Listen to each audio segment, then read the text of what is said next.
take up Carnegie first. Why? Because he tells a few basics which endure through time. Both deal with certainty, some call it self-esteem. Those basics were found when he was teaching public speaking, a craft he had studied and taught his entire life. It was his laboratory, as he called it. Through this he was able to find and resolve questions of the human condition, because he dealt with so many people and their varied life conditions. He critiqued speeches for years and years, and that was his library, his study hall.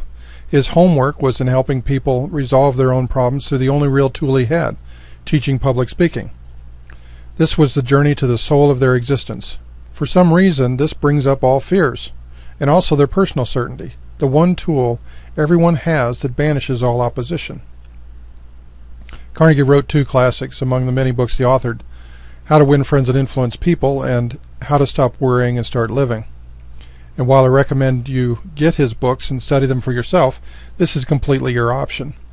But the lesson today in the book chapter doesn't even approach being even a decent digest. We are simply skimming off the key points. Certainty is his theme to his books, a tool you have to have in your arsenal in order to release the native freedom you already have but still seek.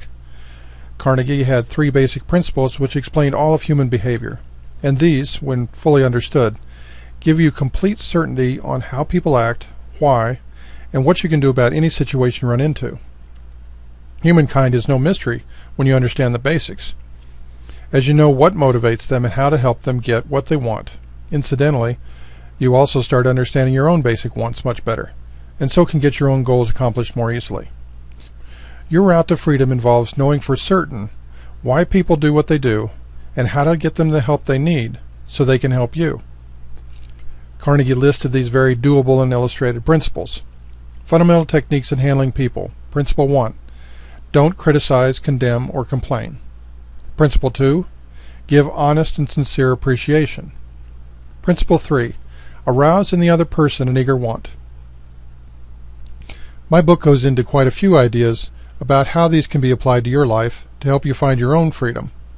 I tie the use of these principles into the golden rule over and over, and you can also say that this just proves the law of attraction or the even older Hermetic principle of correspondence.